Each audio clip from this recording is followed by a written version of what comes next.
Well, it is quite mesmerising looking at that near 60-year-old stand coming down. It is. July was always going to be a very big month for us. The end of phase 1 and phase 2 and the beginning of phase 3. But when you actually start to see the stand disappearing, it's very real all over again. And we've spoken about how complex this month is with these 3 phases underway all at the same time. Yeah, I think at last count there are 200 contractors on site.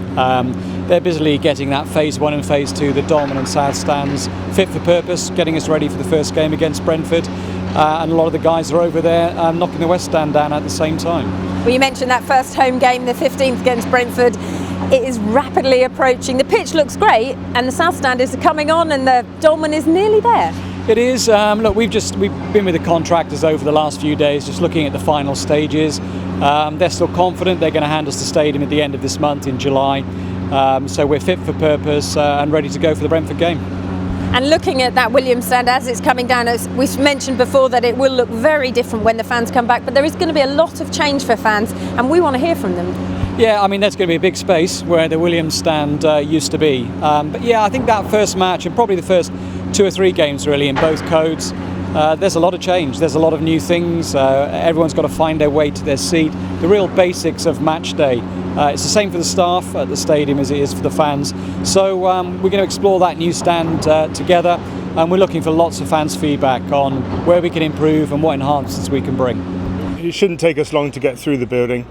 The main factor was just cutting away the canopy at the front to make sure nothing landed on the new pitch.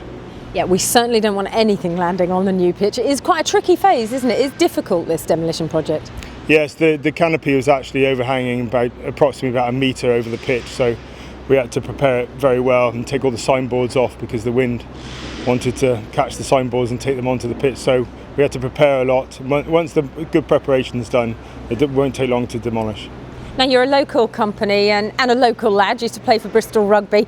How special is it to be working on this project? It's very special to be involved with Bristol Sport. To play for Bristol Rugby was obviously a great honour, and I've born and bred in Bristol and always been a Bristol City supporter also.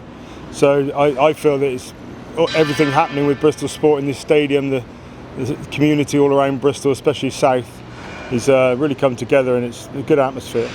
And it really will be the showpiece stand, won't it? I mean, we're all thrilled with the South Stand and how that's looking, but the new West Stand, as it will rise in the Williams Place, will be phenomenal. The West Stand looks very impressive with the corporate boxes and all the seating, and so yeah, it looks great. And obviously the old Wedlock stand, which we demolished last summer, looks a lot different now. I think it's one thing to see it in the drawings and then to see it on graphics, but then to see it come out of the ground in reality is something altogether different. I think the scale of it's not yet fully understood, and when you look at that new South Stand and see how big that looks in relation to the old Williams stand, and imagine that the West Stand is twice as high, it's going to give us all a feel as we start to see the steel being built of just what's in store. Twice as high and almost twice the capacity as well. Absolutely, it's the last piece for us. 11,000 people in that stand, as well as a lot of corporate business, crucial of course for the financial well-being of both the clubs as we go forward.